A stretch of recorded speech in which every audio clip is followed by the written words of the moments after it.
अपने माता पिता के, अपने अपने गुरु गोविंद के। जय जय श्री राधे श्याम। जय श्री राम। आनंद कंद वृंदावन मुरली मनोहर बांके बिहारी की असीम कृपा के फलस्वरूप इस मुड़ीरा उपाध्याय में श्रीमद् भागवत महापुराण ज्ञान यज्ञ का शुभारंभ हुआ और आज अंतिम दिवस में हम बैठ करके भगवान की अमृतमयी कथा का पान कर रहे हैं। हम सब बड़भागी हैं और आज हमें विशेष प्रसन्नता है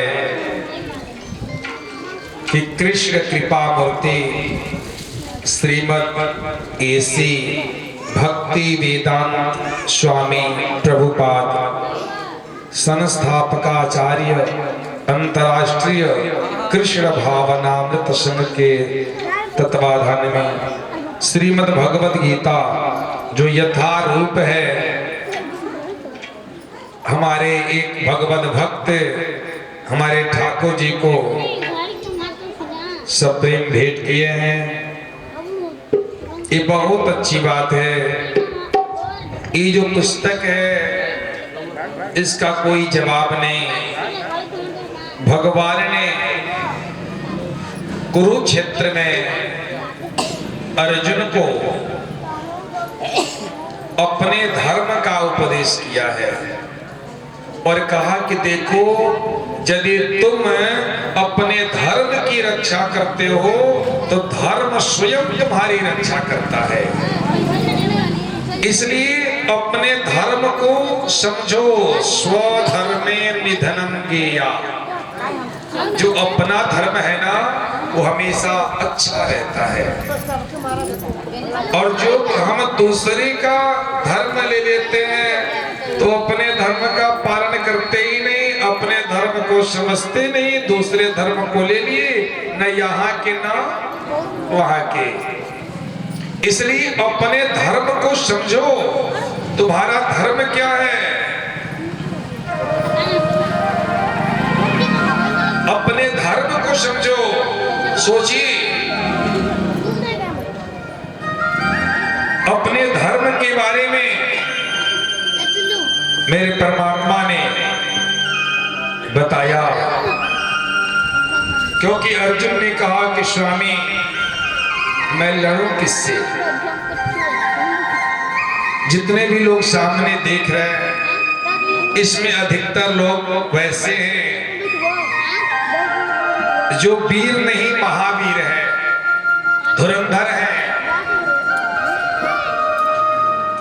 और वो सब रिश्ते में हमारे कोई न कोई लगते हैं। कोई मामा लगता है, कोई फूफा लगता है, कोई काका लगता है, कोई चाचा लगता है, कोई बड़ा भाई लगता है। सभी लोग रिश्ते में बंधे हुए हैं।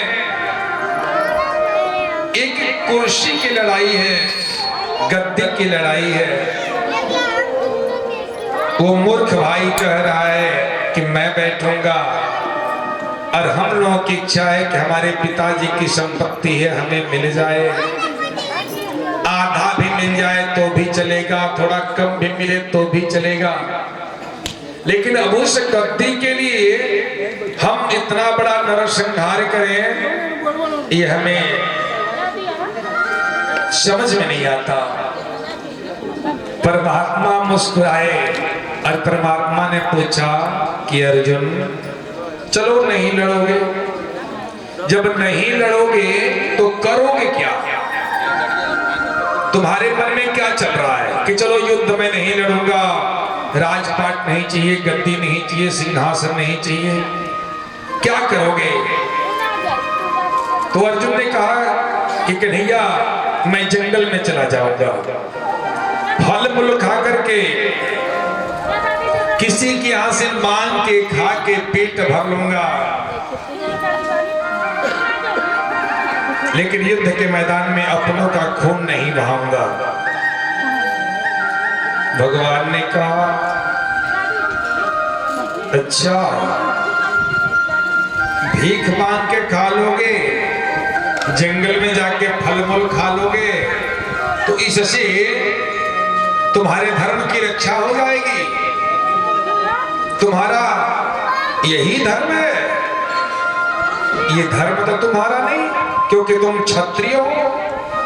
ये जो धर्म है वो तो ब्राह्मणों का धर्म है, क्योंकि तपबल विप्र सदा बरियारा, ब्राह्मण जो तपस्या करेगा सबसे श्रेष्ठ वही ब्राह्मण है, हो जिसमें तप त्याग। तो तप त्याग तो ब्राह्मण में रहता है। ब्राह्मण को तपस्वी होना चाहिए, उसके अंदर त्याग होनी चाहिए। क्षत्रिय का ये धर्म नहीं होता। क्षत्रिय का धर्म है प्रजा का पालन करना, अपने राज्य का विस्तार करना, प्रजा से उचित कर लेकर के समुचित व्यवस्था देना। वो स्वास्थ्य व्यवस्था हो, सड़क की व्यवस्था हो, या फिर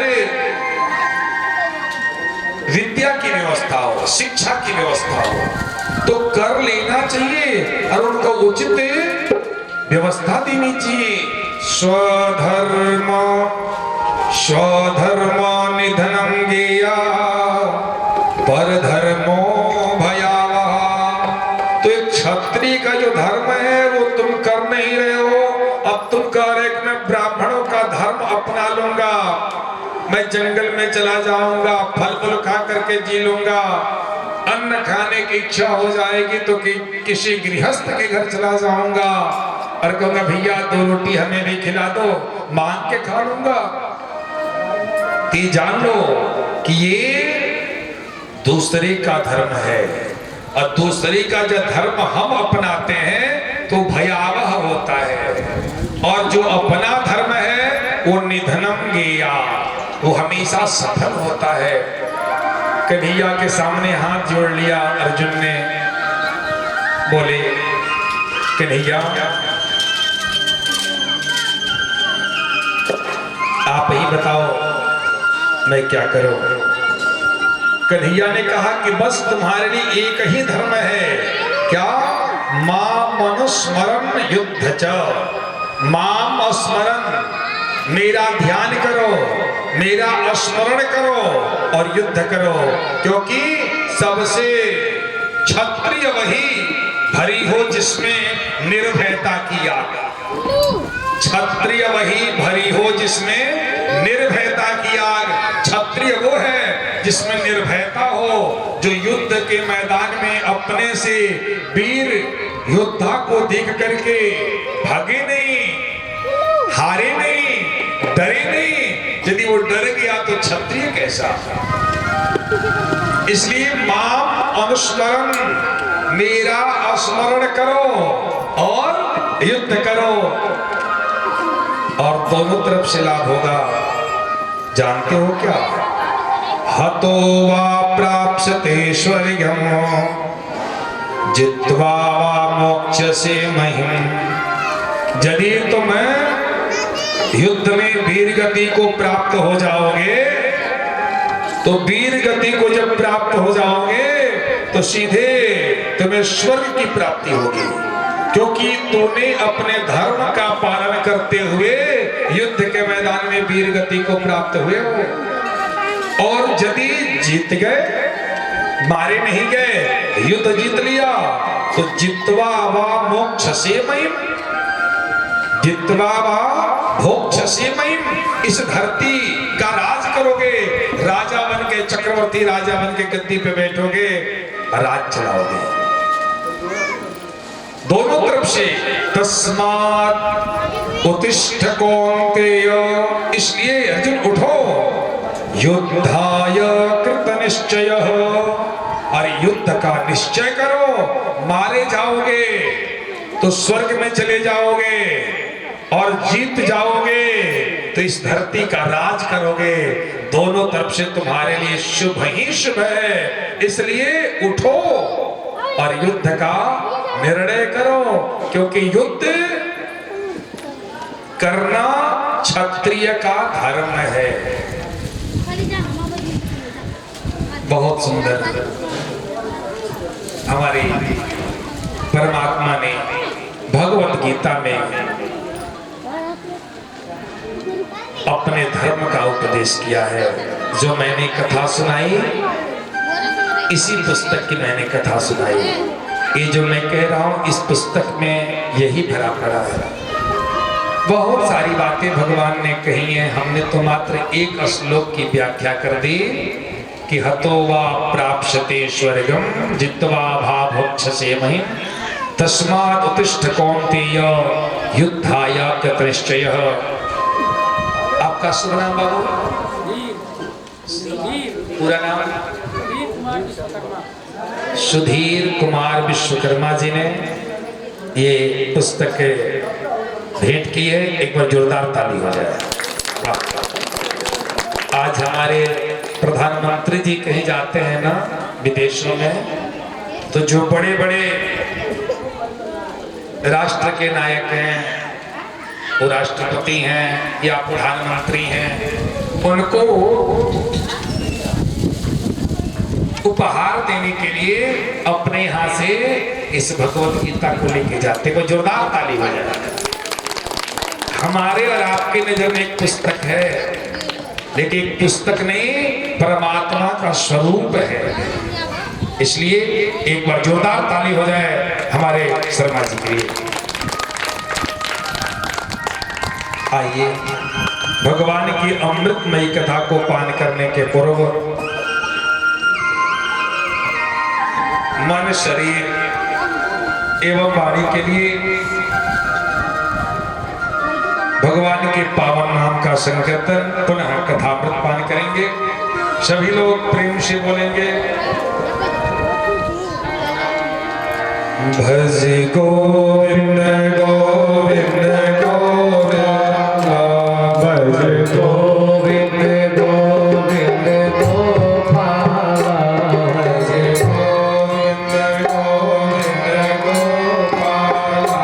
भज गोविंद गोविंद गोपाल, भज गोविंद गोविंद गोपाल,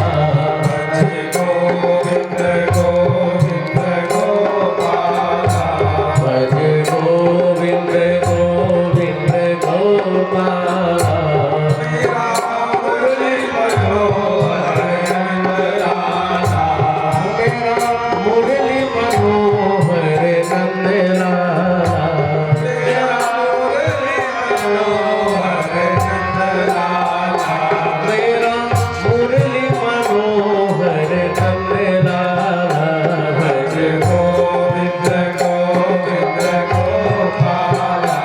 भज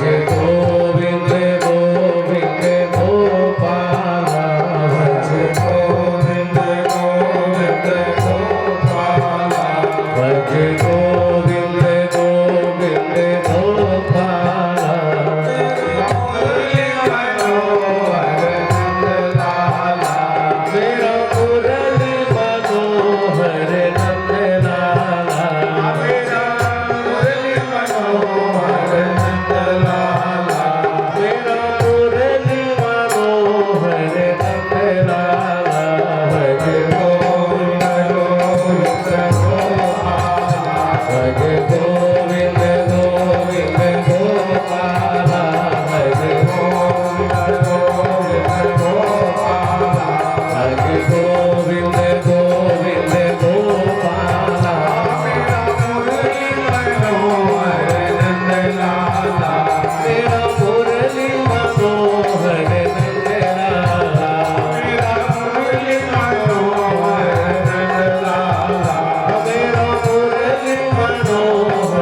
गोविंद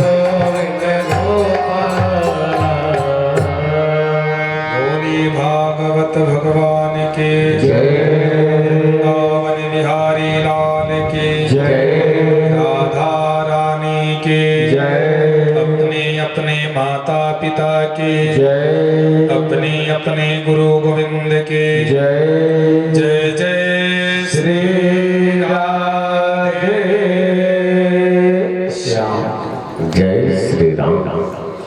रात्रि में हम लोगों ने बहुत ही सुंदर कथामृतपान की। मुझे लगता है कि हम 1 घंटा 2 घंटा 3 घंटा 4 घंटा कथा सुनते हैं, उसमें से एक लाइन भी अपने मन मस्तिष्क में रख लेते हैं तो मुझे लगता है कि कथा श्रवण करना सफल हो गया। हमने 4 घंटा कथा सुनी और एक शब्द भी यहां से लेके नहीं जा पाए। हमने सुना तो, लेकिन हमने उसका लाभ नहीं उठा पाया। अच्छी बात है कि हमने सुना, नहीं उठा पाए कोई बात नहीं, फिर प्रयास करेंगे, क्योंकि जाना और भगवान के दरबार में बैठना यदि आदत बनी रहेगी तो किसी न किसी दिन तो एक लाइन तो आ ही जाएगा। लेकिन हमारा प्रयास होना चाहिए कि आज आए। कल हमने आपको सुनाया, भगवान ने कहा अपने माता पिता के सामने हाथ जोड़ के कि माँ, हमारा शास्त्र कहता है कि यदि बेटा सामर्थ्यवान है, इसके बावजूद भी अपनी माता पिता का ख्याल नहीं रखता है, उनकी सेवा नहीं करता है, उनकी स्वास्थ्य सुविधाओं को पूरा नहीं करता है, तो जीते जी शव के समान है, मृतक के समान है। किसकी उक्ति है ये? किसने कहा है? तो स्वयं भगवान ने कहा है। हम छोटे इंसान एक आत्मा होके उस माँ को कहते हैं कि माँ बता, तूने हमारे लिए क्या किया है। लड़िकवा जब लड़िका वाला हो जाता तो कहता माई ते ही काल बड़े हमरा खातिर, ना ते हमरा के देखल चाहत रे, ना हमारी मेहरारू के देखल चाहत रे, हमारे लड़कवन के तो हमेशा तिरछा नजर से देखत रे। जिस माँ ने 9 महीना गर्भ में रखा, अपना स्तन पान कराया, पाल पोस के बड़ा कर दिया, शादी विवाह कर दी, पतोहू उतार लिया, उस समय वो बेटा कह रहा है कि तू ही काल बाड़ो। अरे ये बच्चे पूछ रहे हैं माता पिता से कि बताइए रुआ का केले बनी हमरा खातिर। ई भाषा है बिहार का हो, गोपालगंज से रुआ हो जाता सबके रोहरे लोग कहेला। रुआ ढेर बोलता नहीं, थोड़ा के मारो कि और एक को हड्डी खोजला पर भी मिली ना।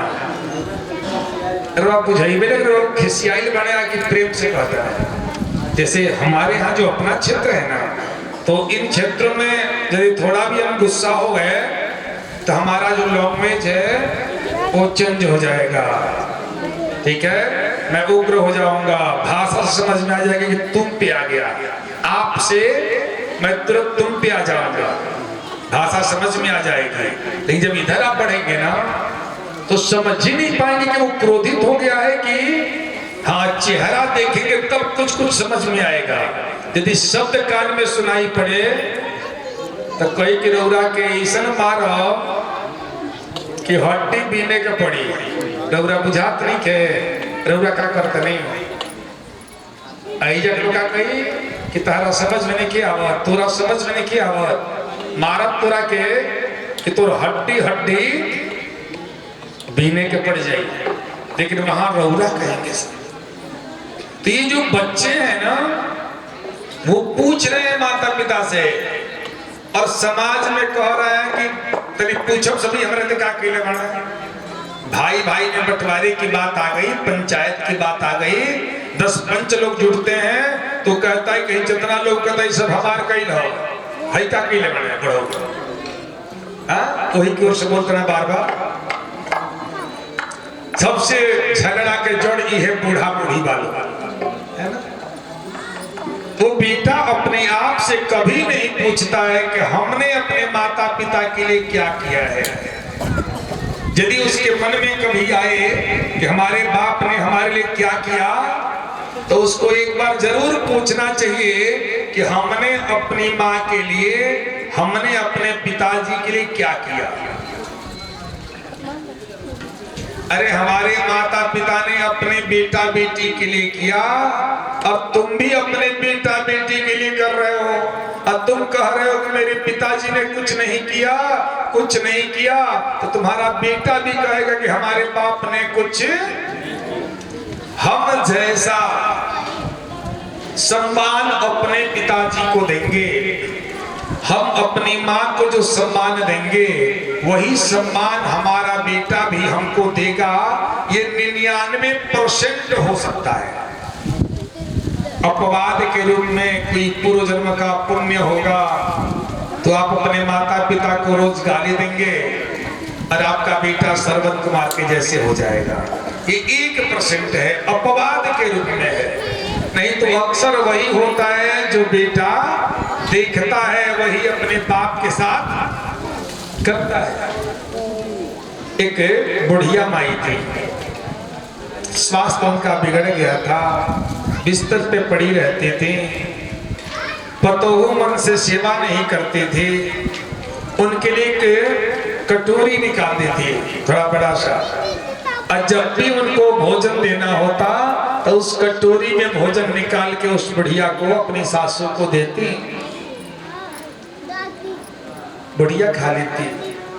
नाती था, अक्सर अपनी दादी के पास बैठता था। दादी भी बहुत प्रेम करती थी अपने नाती से। स्वास्थ्य गड़बड़ था ही, आज उनकी मौत हो गई। और जब मर गई तो उनका जो रूम था उसकी सफाई होने लगी, तो उसमें एक बड़ा कटोरा था, वही केवल खाती थी। उस कटोरी को भी बाहर निकाल दिया गया कि इसको भी फेंक दिया जाए, इसका क्या मतलब है अब। तो जो नाती था वो देख रहा है कि माँ निकाल रही है फेंकने के लिए, तो कहा माँ माँ, अरे उसको मत फेंको, उसको रख दो, सुरक्षित रख दो माँ। बोली बेटा क्यों? बोली माँ जब तुम बूढ़ी हो जाओगी तो ऐसा कटोरा मैं कहां से ढूंढूंगा, पता नहीं मिलेगी। देखिए बच्चे तो होते हैं ना, निश्चल होते हैं, निष्पाप होते हैं, उनके मन में कोई बुराई नहीं है, द्वेष नहीं है। बच्चे के दिमाग में ये बैठ गया था कि जब माता जी लोग बूढ़ी हो जाती हैं तो उनके लिए ऐसा ही कटोरा निकाल दिया जाता है और उसी में उनको भोजन। तो उसके दिमाग में है कि मेरी माँ भी एक दिन बूढ़ी हो जाएगी तो इसके लिए भी तो कटोरा चाहिए ना। उसकी माँ की आंख खुल गई, बोली अरे बाप रे बाप, ये देखो ना मेरा बेटा क्या कर रहा है। तो ऐसी यदि आप चाहते हैं कि हमारा बेटा हमारा सम्मान करे, हमें मान दे, हमें प्रतिष्ठा दे, तो आपको अपने पिताजी को मान सम्मान देना चाहिए। यदि आप देंगे तो आपको भी मिलेगा, नहीं देंगे नहीं मिलेगा।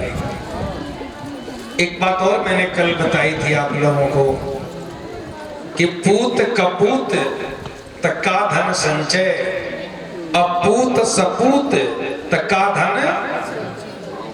यदि बेटा नालायक है तो उसके धन संचय कोई मतलब नहीं, कोई बात नहीं है उससे। और यदि बेटा लायक है तो उसके लिए क्या धन संचय करना, वो तो 10 लोगों का पेट पालेगा। आप कान खोल के सुन लीजिए, चाहे जितना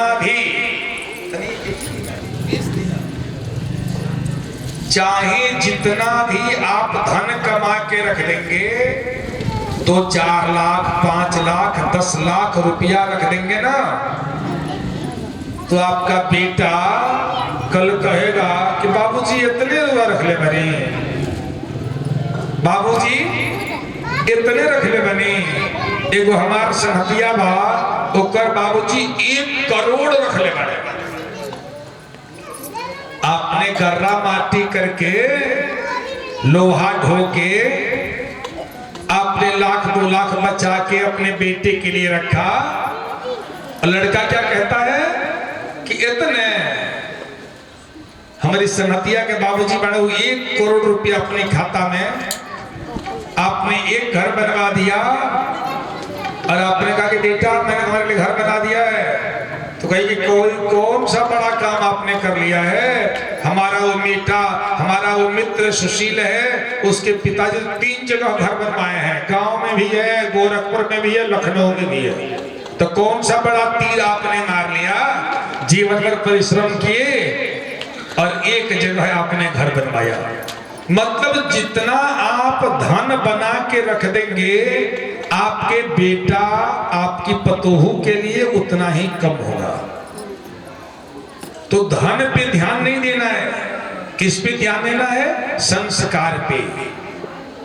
बच्चे को ऐसा संस्कार दीजिए कि आप 1 रुपया न रखें तो भी अपने शरीर को बेच के आपकी सुख सुविधा के लिए समर्पित रहने के लिए वो तैयार है कि सब कुछ चला जाए लेकिन मैं पिताजी को जाने नहीं दूंगा, पिताजी को कोई कमी नहीं होने दूंगा, पिताजी जो कहेंगे मैं उसे मानूंगा, पिताजी को खुश रखने का मैं प्रयास करूंगा।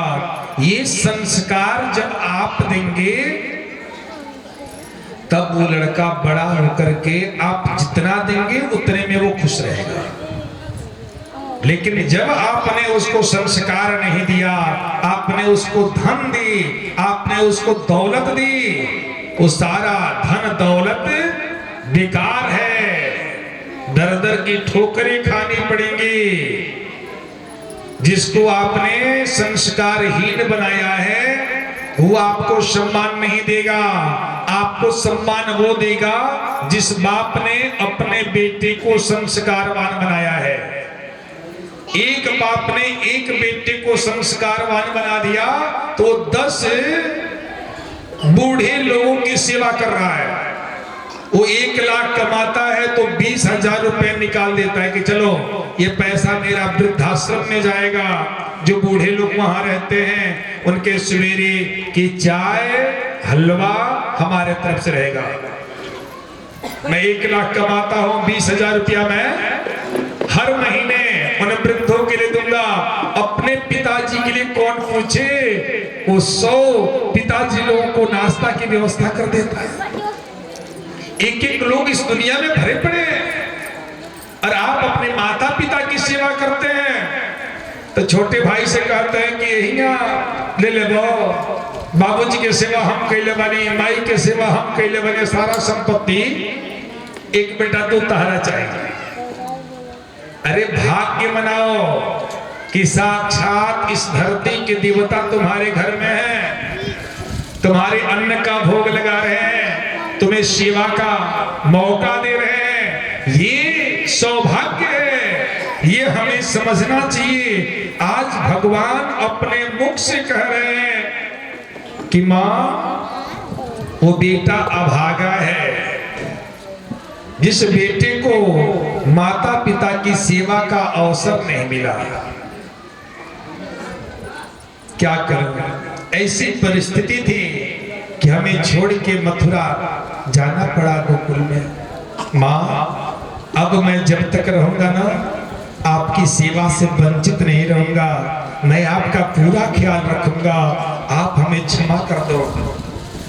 मां कलेजे से लगा लेती है, मां के स्तर से दूध टपकने लगता है। उस समय कहती है वाह परमात्मा, हे परमात्मा, यदि बेटा हो तो ऐसा हो जो बोली से पेट भर दे। ये मेरा अपना अनुभव है। एक बूढ़े माता पिता को क्या चाहिए जी? आप चाह के भी 4 तरह की सब्जी बना दें, पुलाव बना दें, पूड़ी बना दें और उनके पास लेके जाए तो नहीं खाएंगे। वो 2 ही पूड़ी खाएंगे, इतना ही चावल खाएंगे, इतना ही 1 तरह की सब्जी खाएंगे, क्योंकि उनको डर है कि ज्यादा खा लेंगे तो पेट खराब हो जाएगा। उनका खुराक तो ऐसे ही कम हो गया है। उनको भोजन थोड़े चाहिए, उन बूढ़े माता पिता को भाव चाहिए। आज आप सुबह जगो और अपने माँ के सामने खड़े हो और माँ के चरणों को छू के प्रणाम करो, पाँव छू के प्रणाम करो और एक बार पूछ दो कि माई तबीयत ठीक बा ना, अम्मा दर्द ना भइला दही ने, अम्मा ठीक से सुतलू है ना। एक बार पूछ के तो देखो। मैं नहीं कहता हूं कि 8 तरह की दवा लेके उनके सामने खड़े हो जाओ। मैं ये कह रहा हूं कि केवल सवेरे जगो तो बिस्तर से उठने के बाद यदि घर में बूढ़े माता पिता हैं तो उनके पास जाओ, एक बार सर झुकाओ और एक बार पूछ लो कि माई ठीक बाड़ू। उस माँ का कलेजा इतना बड़ा हो जाएगा और माँ कहेगी कि भगवान बेटा दे तो ऐसा ही दे। 1 करोड़ का आशीर्वाद वो माता पिता आपको देंगे। यदि माता पिता को बहुत पीड़ा नहीं होगी तो कदापि आपसे वो दवा लाने के लिए नहीं कहेंगे। जब तक बहुत परेशानी न हो जाए तब तक माता पिता दवा लाने की बात नहीं करेंगे। लेकिन जो ही आपने पूछा कि बाबूजी सब ठीक बा ना, क्या बात है, ये पुत्र का धर्म है, ये समझना चाहिए। भगवान श्री राम बन के आए हुए हैं धरती पे मानुष के रूप में और वो सवेरे जगते हैं तो पहला काम है हम लोग दिन की शुरुआत अच्छे से नहीं करते। दिन की शुरुआत अच्छे से नहीं करते और कहते हैं कि आज के दिन हमारे खराब हो गए, आज हमारा लाभ बड़ा नुकसान हुए। अरे शुरुआत तो बेहतर करो। बेहतर शुरुआत क्या है कि जब भी आप जगो तो जगने के बाद अपने हाथ को देखो। कोई जगाएगी ना तो जगो नहीं, और जगो भी तो आंख मूंदे रहो और अपने दोनों हाथ को अपने आंख के सामने लाके तब खोलो। बात करो अपने बेटे से और आंख खोलो अपने हाथ के पास, अपने हाथ को देखो, देख लो। केवल थोड़ा आता हो तो बोल लो, कराग्रे बसते लक्ष्मी, कर मध्य तु सरस्वती, कर मूले स्थितो ब्रह्मा, प्रभाते कर दर्शनम। आता हो तो मंत्र बोलो, नहीं आता हो मत बोलो, हाथ देखो। धरती माँ को प्रणाम करो। समुद्र वसने देवी, पर्वत यस्तन मंडिते, विष्णु पत्नी नमस्तुभ्यं, पादस्पर्शं क्षमस्व में। प्रणाम करके सीधे वहां जाओ जहां तुम्हारे बूढ़े माता पिता सोए हो, उनके बिस्तर पे जाओ और उनको प्रणाम करो और एक बार जरूर पूछो कि बाबूजी तबीयत ठीक बा ना, माई ठीक बाड़ू ना। एक बार पूछ लो, वो इतना आशीर्वाद तुमको दे देंगे, इतना पुण्य दे देंगे कि तुम उसको ढो नहीं पाओगे जी। जिसका आशीर्वाद लेना है उसको सुबह से लेकर शाम तक कोसते हो कि बाबूजी हमारा के कुछ देहले ना, बाबूजी हमारा के कुछ कहले ना, माई हमारा खातिर कुछ कहलस ना। अरे उससे आशीर्वाद मिलेगा, उससे पाप मिलेगा और पाप का फल ताप है और ताप का फल दुख है, शारीरिक कष्ट है, शारीरिक कष्ट मिलेगा। इसलिए परमात्मा रूपी माता पिता जो घर में पड़े हैं उनकी सेवा, उनके चरणों की वंदना, उनसे कुशल क्षेम नित्य आपको करना है। दिन भर कहीं रहो, शाम को आओ, भोजन पानी करो और जब बिस्तर पे जाना हो तो एक बार जाओ जहां मां सोती है, मां को बिस्तर पे देखो, बैठो, 2 शब्द बात करो मां से। संभव हो तो ये बताओ कि आज मैं कहां कहां गया था, मैंने कौन कौन सा काम किया, हमें क्या करना है, मेरा लक्ष्य क्या है, मैं क्या चाहता हूं। बोल बैठ के बात करो, माँ से कहो ना कि माँ आज हम गोरखपुर गई रहनी है, अब आई आज बहुत बढ़िया दिन और आज हम 500 रुपया कमा लेनी है, 100 रुपया के सब्जी ले बनी और हम चाहते कि थोड़ा थोड़ा पैसा इकट्ठा करी और गोरखपुर में एक जमीन 1000 स्क्वायर फीट के 3 साल यदि शंकर देव तो एगो जमीन हमरा हो जाएगी। देखो ना, ये माँ थोड़े कहेगी कि सारा पैसा हमारे खाते में डाल दो, लाओ सारा पैसा तकिया में भर के मैं सर के नीचे लेके सोऊंगी, नहीं मांगेगी। हाँ, वो कह सकती है कि बाबू हम नीचे वाला जन बक्सवा बाबू में हम 10,000 रख ले बने, लिखवावे को हुई, अब पैसा रुपया कम बेस पड़े लगी तो बताइए वो ले लियो। तो बेटा ये सब नहीं पूछेगा माँ से आके अपने बारे में। आजकल 90% बाप, पंडित जी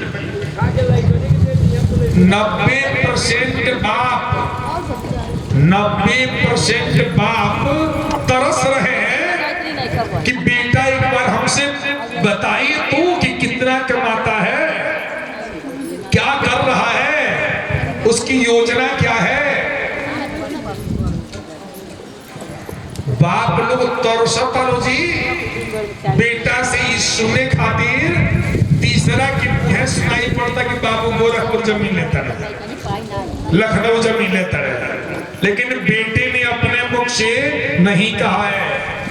एक बात अभी पंडित जी ने कहा कि बुढ़िया सगरी बेटी के दे दिया सर, इसी का तो काट मैं बता रहा हूं आपको।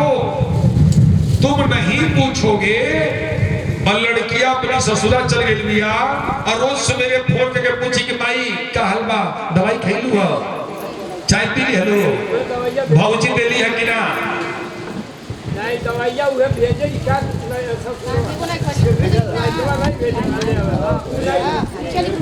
नहीं पूछेगा तभी वो बेटी को देगी।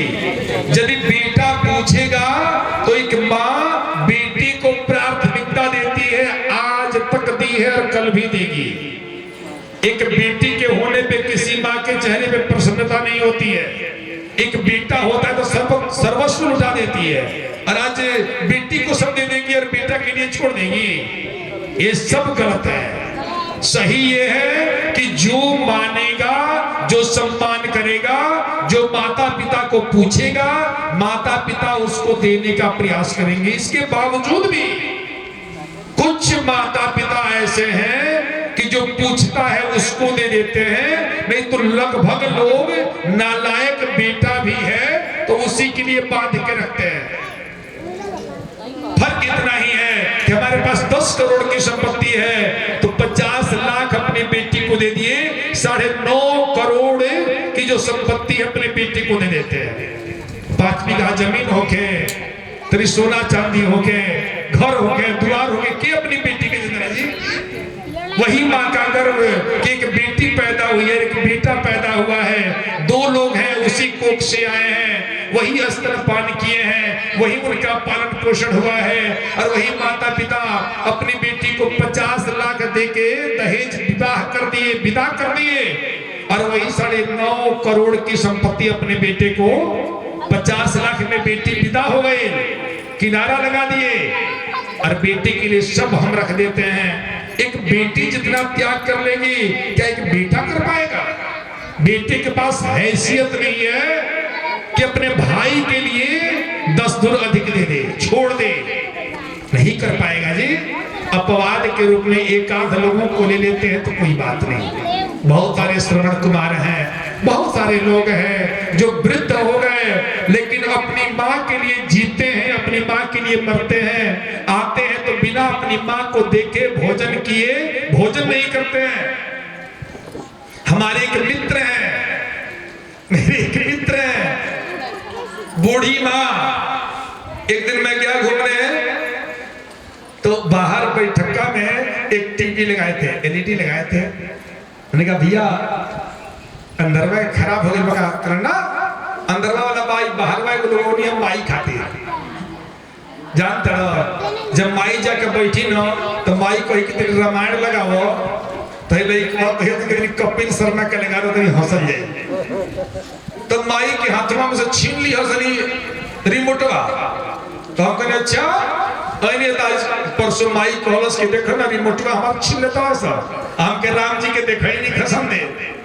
तो हम कोई नहीं जाके तुरंत वो टीवी खरीद के कहने कि तुम लोगों में से किसी ने यदि इस रिमोट को हाथ लगा दिया तो बहुत मार मारेंगे। ये टीवी केवल माँ के लिए है, जो भी देखना होगा रे माइते देखिए, ये माइये देखे ले खाली। ऐसे ऐसे लोग भी आज पड़े हुए हैं जी, और वो भी पड़े हुए हैं जो अपने माता पिता का सम्मान नहीं करते, माता पिता को देखना नहीं चाहते, माता पिता को हे दृष्टि से देखते हैं। आज भगवान कहते हैं कि मां, जो व्यक्ति सामर्थ्यवान होने के बावजूद भी अपनी माता पिता की सेवा नहीं करता वो मृतक के समान है। ये दुर्भाग्य है कि मुझे अवसर नहीं मिला, लेकिन अब मैं इस अवसर को जाने नहीं दूंगा। मैं खूब सेवा करूंगा और जो आज तक नहीं मिला उसको प्राप्त करने का प्रयास करूंगा। बोलिए भागवत भगवान की।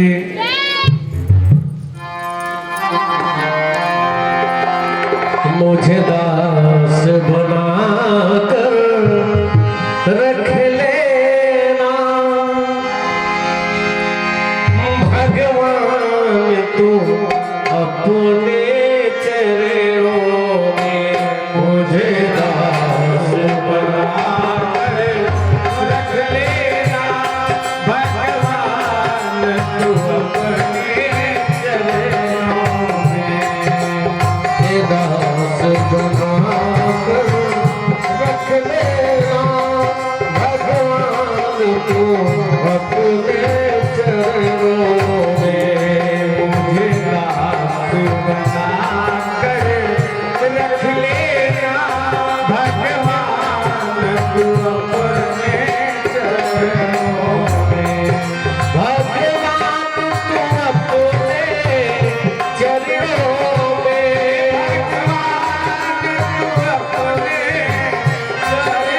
में। भगवान तू अपने चरणों में,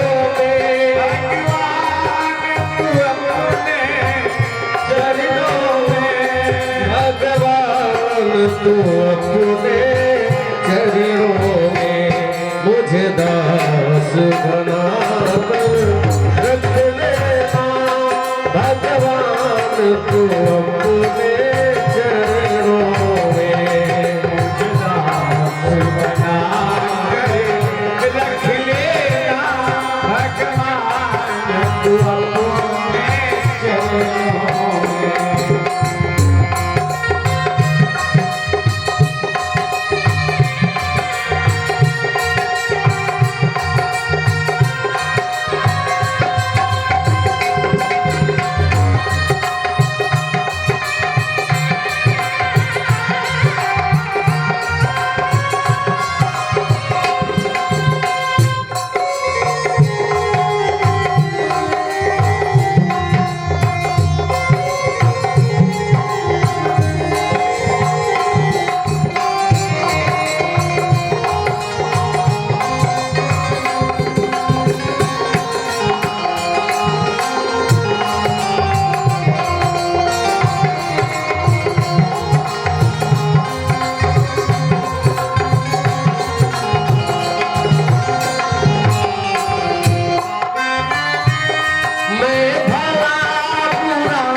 बना कर रख लेना भगवान तू अपने चरणों में।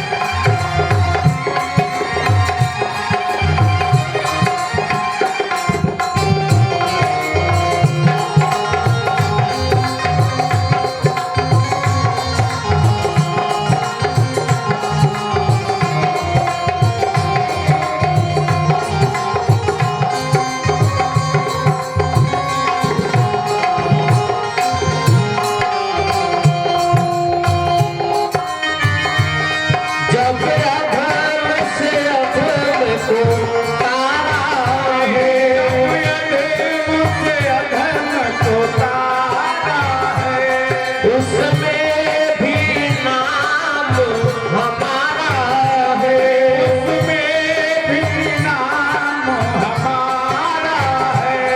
जब अधर्म से अधर्म को तारा है, उसमें भी नाम हमारा है, उसमें भी नाम हमारा है। मुझे भाग समझ कर रख लेना, मुझे भाग समझ कर रख लेना भगवान तू अपने चरणों में। मुझे दास बना कर रख लेना भगवान तू अपने चरणों में।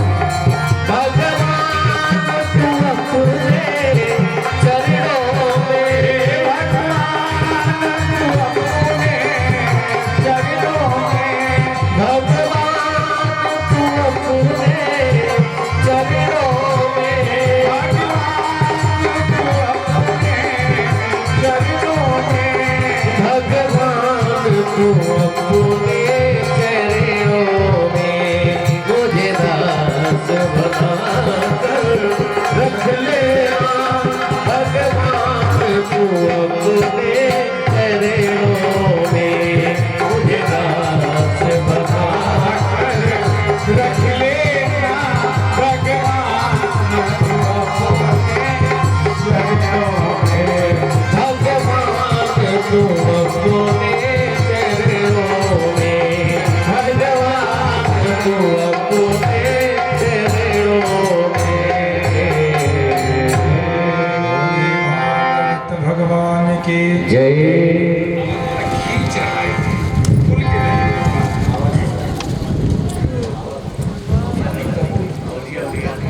हाँ, ध्यान दीजिएगा।